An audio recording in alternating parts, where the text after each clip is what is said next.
obligation de dialogue qui va permettre de reposer les conditions d'un minimum de confiance dans le processus. Et je voudrais bien voulu d'abord parler de ces éléments-là, qui sont des éléments qui concernent l'ensemble des Tchadiens, avant de m'attarder sur des questions qui me reviennent souvent et que notamment nos soutiens et nos militants vous posez. Vu la manière dont l'élection présidentielle s'est passée, beaucoup de gens parmi vous se demandent et me demandent, est-ce que cela vaut encore la peine d'aller aux élections législatives, sénatoriales et locales? C'est une question très très légitime. Très très légitime, d'autant que pendant cette élection présidentielle qui s'est passée, vous avez vu, les Tchadiens et les Tchadiens, vous n'êtes pas étrangers à votre pays. Vous avez vu que certains de nos compatriotes, en nombre limité, mais disposant quand même d'un pouvoir de nuisance important, vous ont rappelé que le pouvoir au Tchad, certains l'ont dit même, ils l'ont pris avec les armes, ils l'ont pris avec le sang. Et donc, il ne peut pas imaginer qu'un simple papier posé dans une urne peut permettre à quelqu'un de diriger le Tchad. Et certains parmi eux, c'est en tenue militaire, habillés. Certains sont même des officiers de notre armée, à visage découvert, avec des vidéos qui sont disponibles, que vous qui nous suivez en ligne ici, vous pouvez même reposter. Ils l'ont dit, Bukumala Tchadda, Shilnabe Dam, Shilnabe Djou, Machilnabe Katkatsaki. Et donc, ces genres d'expressions venant d'une petite minorité de Tchadiens, ayant un pouvoir de nuisance qui existe encore, n'ayant pas une adhésion totale à la démocratie. Ils vous ajouteront Malamana Beshuana Shabana Tchad, qu'ils s'en foutent du choix du peuple tchadien. Et donc, ceci vous amène à vous poser la question. Si un jour viendra où ceux-là pourront accepter que le choix du peuple, c'est ça qui doit s'imposer à chaque Tchadien et chaque Tchadien. Pas le vol de la voix du peuple. Pas l'organisation méthodique de remplissage des urnes, de changement des résultats, de confiscation des fichiers de résultats, de confiscation des procès-verbaux. Ce n'est pas ça qui doit s'imposer aux Tchadiens, mais plutôt le choix du peuple tchadien qui doit s'imposer. Que fait-on si une partie des Tchadiens pense que s'ils sont armés, ils ont le droit de gouverner le Tchad une génération, 2 générations, 3 générations, 4 générations? Et les autres, même s'ils sont plus nombreux à vouloir un autre système de gouvernance, doivent se résigner à accepter que le jour de proclamation des résultats, les plus armés sortent les armes, publient des résultats qui sont des faux résultats et protègent ces résultats-là grâce à des armes qu'ils ont achetées pour terroriser les gens. Qu'est-ce qu'on fait face à une situation pareille? Ces questions-là, vous avez raison de vous les poser. En choisissant d'aller à l'élection présidentielle, nous n'étions pas naïfs. Nous ne perdions pas de vue qu'il peut exister un nombre quand même de Tchadiens pour qui la démocratie, ce n'est pas la tasse de thé.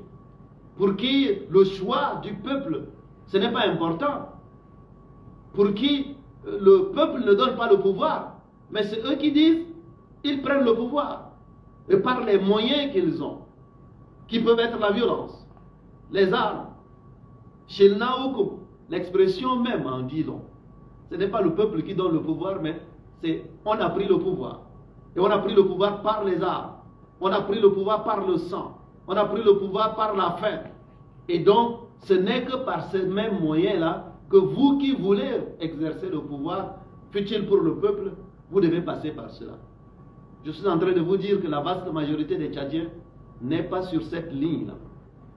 Mais cette vaste majorité des Tchadiens peut faire face à quelques individus qui, comme dans le système d'apartheid en Afrique du Sud, ils étaient minoritaires, mais ils avaient des armes de destruction. Et ils ont utilisé ces armes de destruction-là pour tenter d'étouffer ce peuple majoritaire, pour tenter d'étouffer l'espérance et la demande majoritaire dans la diversité la plus totale, l'arc-en-ciel, et qui ont voulu étouffer les Mandela et les Olivier Tambo, etc. Tous ceux-là qui étaient plus nombreux, mais pendant des décennies, ils avaient donné l'impression en Afrique du Sud que le régime qui existait là-bas, qui était un régime brutal, qui était un régime militarisé, avait donné l'impression que ceux qui étaient en train de se battre pour la justice et l'égalité, la diversité, qui sont les ciments d'une vraie unité, que ceux-là ne seraient pas majoritaires. Et pourtant, à mesure que le temps passait, les fondations de ce système étaient en train d'être rongées. Et donc, mes chers compatriotes, je ne suis pas suspendu en l'air. Je ne suis pas étranger à ce pays. Ce que vous avez vécu, nous l'avons vécu ensemble. Ce que vous avez entendu, nous l'avons entendu ensemble. Et oui, face à une situation où vous avez l'impression que tout le monde ne croit pas à la voix du peuple qui doit être la voix de Dieu.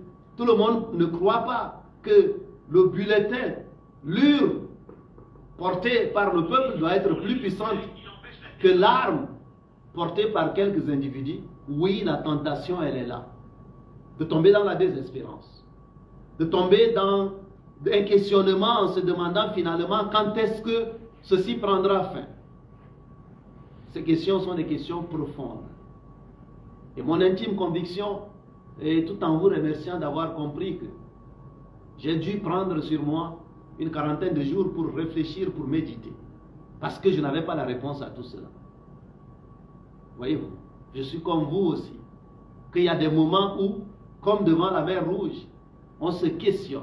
On se dit, mais qu'est-ce qui va se passer si finalement une partie des Tchadiens pense que si vous voulez exercer le pouvoir suprême dans ce pays, il faut que ce soit par les armes, par la brutalité, par la violence. Quitte à ce que cette brutalité et cette violence viennent habiller un résultat électoral maquillé. Cette question-là, je me la suis aussi posée. Et ce que nous avons vu sur le terrain, doublé de ce qui s'est passé les décennies passées, je vous avais rappelé ces maquillages des résultats qui avaient eu lieu par le passé, les 30 dernières années. Comment les gens pouvaient changer les résultats des élections. On demandait à l'ancien président, il faut passer quand même au deuxième tour, il faut modifier le pourcentage comme ça, etc. Et on bourre les urnes. Et puis au niveau international, vous voyez, comme en Afrique du Sud, les chancelleries félicitaient. Et ils disaient oui, bravo pour les résultats, bravo pour l'élection gagnée, alors même que derrière, ils ont maquillé les résultats, ils ont truqué les résultats, ils ont bourré les urnes, ils ont modifié les ordres, etc. Cette sorte un peu de banquet du mensonge diplomatique et démocratique avait aussi existé dans des pays comme l'Afrique du Sud. Quand les Nelson Mandela se battaient, pas pour un camp, pas pour une communauté, mais pour l'ensemble du peuple, sur la base de la diversité, de la justice et de l'égalité. Pour que blancs et noirs, là-bas, mais pour que ici au Tchad, chrétiens et musulmans, jeunes et vieux, riches et pauvres, hommes et femmes, pour qu'ensemble, dans la justice et dans l'égalité, pour que civils et militaires, nous ayons les mêmes droits et les mêmes devoirs. Eh bien, lorsque vous faites face à la brutalité, face à un système qui est organisé pour confisquer la demande de changement du peuple, pour confisquer la demande d'égalité, pour confisquer la demande d'opportunité pour tous, vous pouvez tomber dans le piège de penser que ceci est impossible. Eh bien justement, en ce jour du 18 juillet 2024, je voudrais emprunter la voix de Mandela aujourd'hui pour vous dire que cela semble toujours impossible jusqu'à ce que ça soit fait. Nous sommes ensemble en train de ronger les fondations de ce vieux Tchad. Ce Tchad-là, qui pense que c'est le plus armé, le plus violent, le plus brutal qui doit diriger, ce Tchad-là prendra fin. Et donc, oui, c'est normal que vous soyez touché dans votre amour-propre, que vous soyez touché dans la réflexion de Et maintenant, qu'est-ce qu'on fait pour la suite? Et si demain, on faisait face encore à des gens qui peuvent changer les résultats des élections, qui peuvent brutaliser, qui peuvent tuer pour intimider face à un choix d'un peuple, qu'est-ce que nous faisons? Ces questionnements-là sont des questionnements très très pertinents. Et donc, en tant que votre serviteur, qui est juré d'être de votre côté, et qui est convaincu que le combat pour lequel et la lutte pour laquelle nous sommes engagés, ce n'est pas une lutte pour un poste, ce n'est pas une lutte pour un titre, ce n'est pas une lutte pour une fonction, mais c'est une lutte de libération, c'est différent. Une lutte de libération, ce n'est pas une lutte simplement de pouvoir. Parce que si c'est une lutte seulement de pouvoir, alors vous êtes prêt à faire toutes les combines possibles uniquement pour avoir un bout de pouvoir. Mais si c'est une lutte de libération, pour permettre à un Tchad de justice et d'égalité, un Tchad arc-en-ciel, vivable pour tous, où nous aurons le plaisir de vivre ensemble, puisse devenir un Tchad réel, alors à ce moment-là, oui, il y a un prix à payer. Et oui, il y a des vallées par lesquelles nous devons passer. Oui, il y a des moments où vous pouvez avoir l'impression que le monde entier est contre vous, contre la lutte que vous êtes en train de mener. Ou le monde entier est indifférent à votre lutte. Vous savez, quand on a mis Mandela en prison pendant 3 décennies, on dirait que le monde était arrêté aux portes des prisons de Robben Island. On l'a même oublié là-bas. 3 décennies, vous vous imaginez? Les mêmes qui l'ont livré. Les mêmes qui l'ont livré. Parce qu'il disait hier que sa lutte-là ne devait pas prospérer dans une Afrique du Sud qui avait ses lois d'injustice, d'apartheid, de domination d'un petit groupe qui était violent, surarmé et qui bénéficiait, je dirais, du soutien diplomatique dans le monde entier. Eh bien, ils envoyaient les félicitations à ces régimes d'apartheid à l'époque aussi. Ici au Tchad, les décennies passées, on a vendu au peuple tchadien une démocratie qui n'a pas existé. Les témoignages sont là, des livres, des témoignages vidéo pour vous raconter comment hier on modifiait les résultats des élections et on présentait au peuple des faux résultats que tout le monde savait que c'était des faux résultats, mais ça n'empêchait à personne de faire des sorties diplomatiques de félicitations, etc. Ça a continué. L'exemple le plus emblématique, c'était les témoignages des officiers de renseignement des services secrets français, vous vous souvenez, dont un des colonels a écrit un livre que je suis en train même de finir de lire, Afrique à Dieu, et qui raconte comment, en ayant un bureau à la présidence de la République du Tchad, en étant conseiller spécial du président Déby, ben, il aidait à modifier les résultats des élections au gré de ce que Paris demandait, au gré de ce que Paris décidait. Et même si ces résultats n'étaient pas appropriés, on envoyait quand même les messages de félicitations. Une fois qu'on a fini de voler les résultats des élections. Vous avez l'impression que ces choses ont changé? Donc oui, par moments, vous pouvez avoir l'impression que le monde vous tourne le dos, que la souffrance du peuple ne les intéresse pas, que le choix du peuple ne les intéresse pas. Et on vous expliquera même qu'il n'y a que ça comme chemin possible, mais pas un autre. Alors, nous ne sommes pas naïfs, mes chers compatriotes. En nous engageant pour que nous atterrissions à ce que j'appelle l'aéroport de la démocratie, nous avions conscience de ces dangers et de ces risques. Le risque que le peuple ne soit pas valorisé, que son choix ne soit pas compté comme il se le doit. Nous avions conscience de cela. Mais vous me connaissez. Nous avons pris aussi des garanties.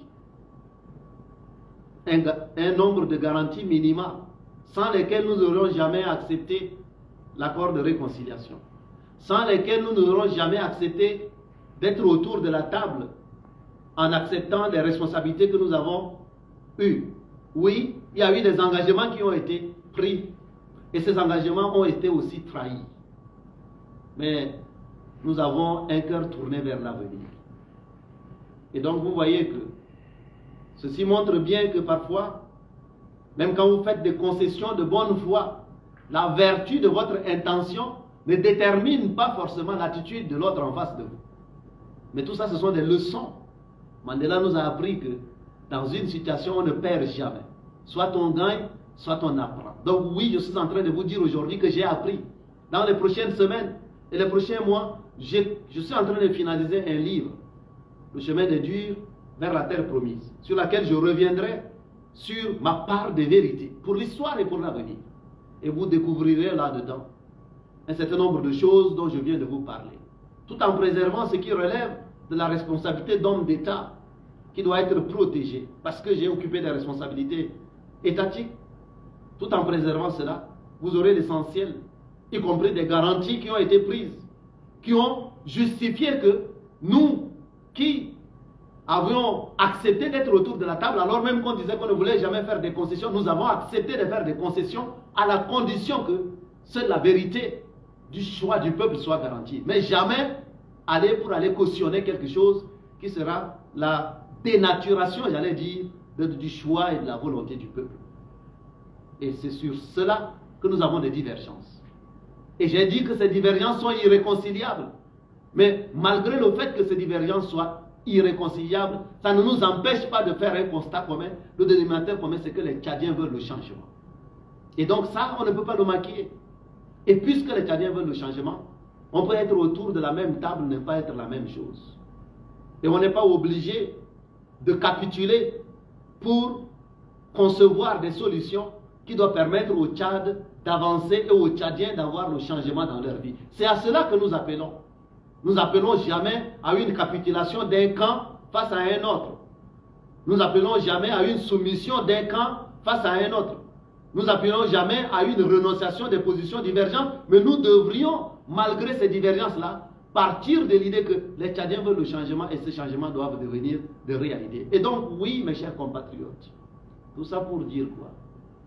Que vous avez raison de vous poser des questions. Est-ce que vos appels au changement, de manière pacifique, de manière responsable, de manière démocratique, dans la diversité, du nord au sud, de l'est à l'ouest, en passant par le centre et la diaspora, est-ce que ces appels-là sont entendus par vos dirigeants au niveau local?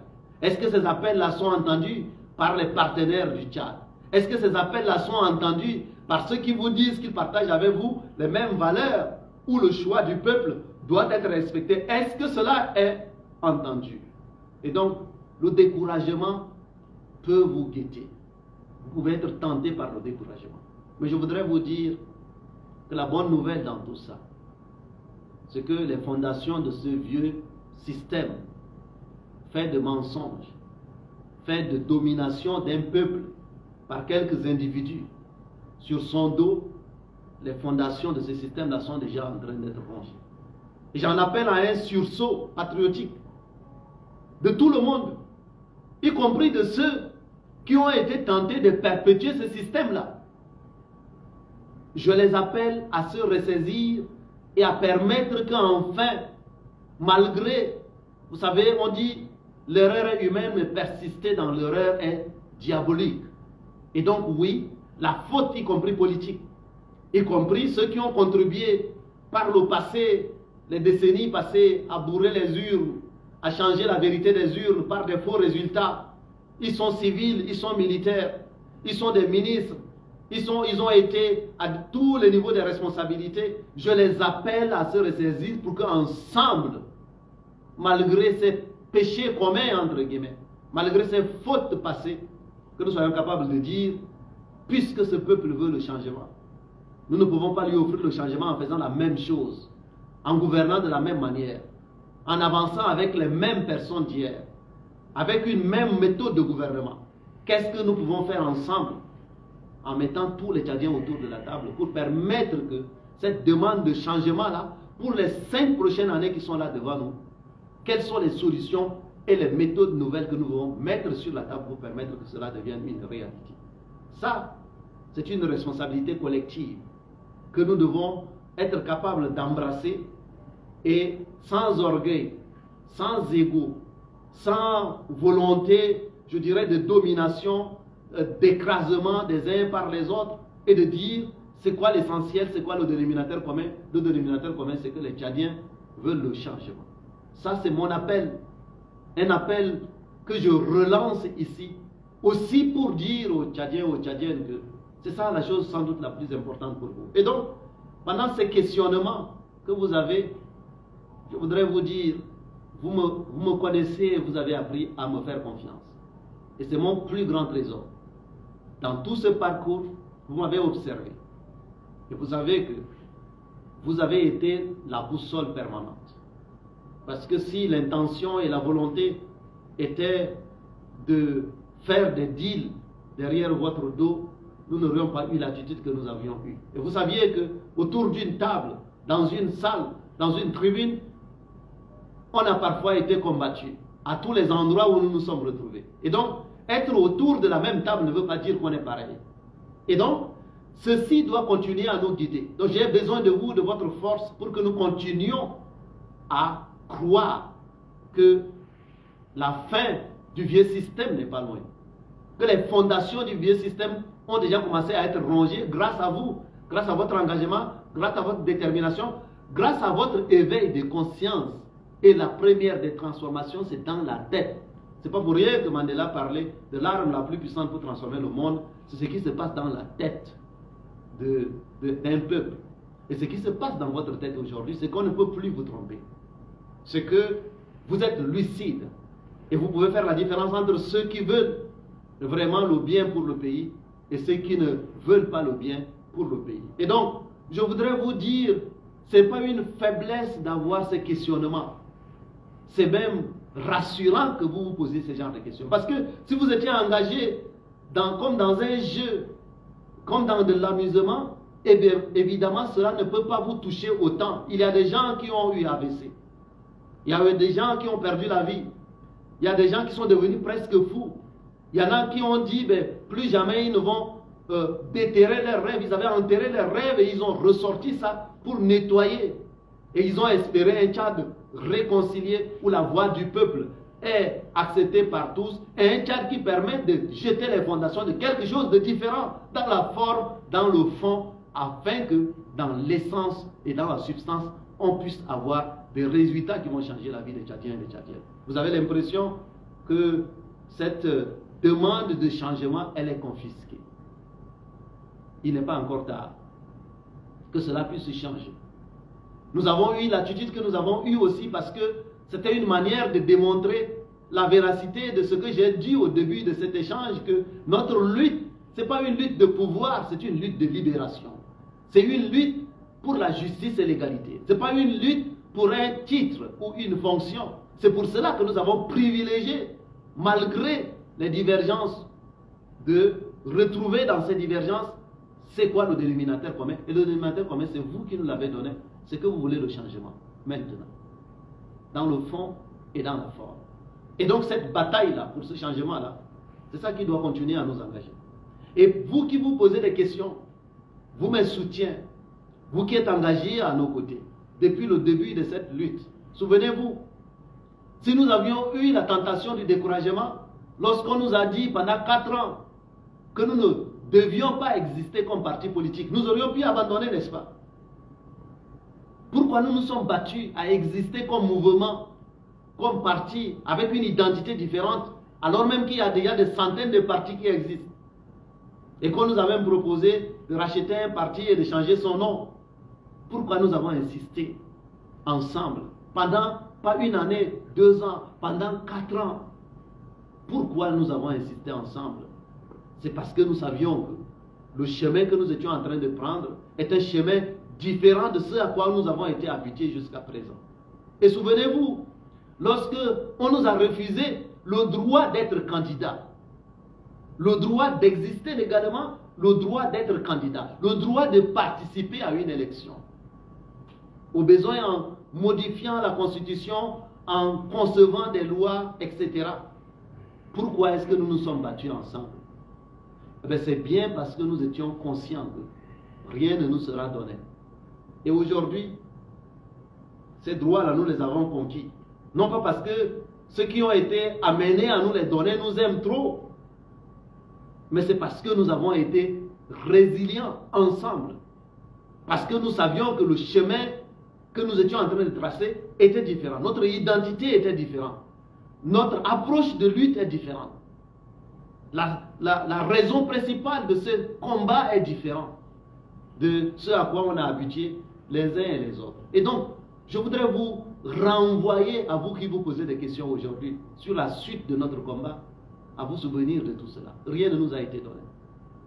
Rien ne nous a été donné, y compris le droit d'exister juridiquement, légalement, le droit d'organiser des rassemblements, le droit de circuler à travers le pays, le droit d'être candidat. Nous, contrairement aux autres, rien ne nous a été donné. Et pourquoi est-ce que nous avons été combattus dès le premier jour? Eh bien, c'est bien parce que nos adversaires ont compris que nous étions différents des autres. Donc, souvenez-vous de cela. Et si vous vous êtes battus autant pour vous mettre debout, vous n'accepterez plus de retomber. Et donc, conscient de tout cela, je voudrais vous exhorter à ne jamais abandonner quelque terrain que ce soit. Toutes les batailles doivent être menées. Et donc, ce n'est pas parce qu'une victoire est confisquée, qu'une victoire est questionnée, qu'une victoire est en dispute, que ça vous empêche de mener les autres batailles. Et donc, vous devez, vous qui m'aimez, vous qui croyez dans la vision que je porte, vous devez vous préparer à mener toutes les autres batailles. Et mener les autres batailles ne veut pas dire qu'on abandonne, je dirais, le contentieux sur la bataille qui vient d'avoir lieu. Parce que cette bataille qui vient d'avoir lieu, la présidentielle, j'entends, il ne s'agit pas d'abandonner la demande de changement qui est là. Elle est éternelle. Et elle doit trouver des solutions. Et nous devons tout faire pour que cette demande de changement-là puisse devenir une réalité. Y compris en étant capable, comme je l'ai demandé tout à l'heure, j'en appelle à un dialogue politique. Parce qu'il y a eu une crise politique pour apporter des solutions. Parce qu'il y a eu une divergence dans le rapport aux résultats et tout cela. Mais ça ne nous empêche pas de trouver une solution politique. Donc, il ne s'agit pas d'abandonner cela et de passer à autre chose. Il ne s'agit pas de passer à autre chose. Nous ne passerons jamais à autre chose tant que le changement voulu par les Tchadiens et les Tchadiennes n'est pas une réalité. Et ça, c'est au niveau exécutif global. Mais nous avons aussi dit que nous sommes engagés en tant que transformateurs pour que plus rien ne se fasse sans nous, mes chers compatriotes. Souvenez-vous. Et si rien ne doit se faire sans nous, là, quand ils ont voulu nous exclure, nous empêcher d'être autour de la table, nous avons forcé pour être autour de la table. Quand ils ont voulu nous empêcher d'être candidats, nous avons forcé pour obtenir la candidature. Quand ils ont voulu nous empêcher de faire la tournée à l'échelle du Tchad, nous avons forcé pour avoir la possibilité de faire la tournée à l'échelle du Tchad. Quand ils ont voulu, au tout début, nous empêcher d'exister légalement, nous avons forcé durant des années pour que finalement, ils décident de dire, vous aviez raison, vous pouvez exister et vous avez le droit d'exercer. Voyez-vous. Et donc, de la même manière, vous avez votre intime conviction sur ce qui s'est passé avec cette présidentielle. Et le monde entier a son intime conviction. Mais je peux aussi vous dire que les fondations du vieux système sont en train d'être rongées. Et donc, la fin du vieux système, qui ne veut pas respecter le choix des peuples, etc., arrive. Mais la meilleure manière de consolider tout cela, c'est justement de refuser de laisser un terrain vide. Aucun terrain ne doit être laissé vide.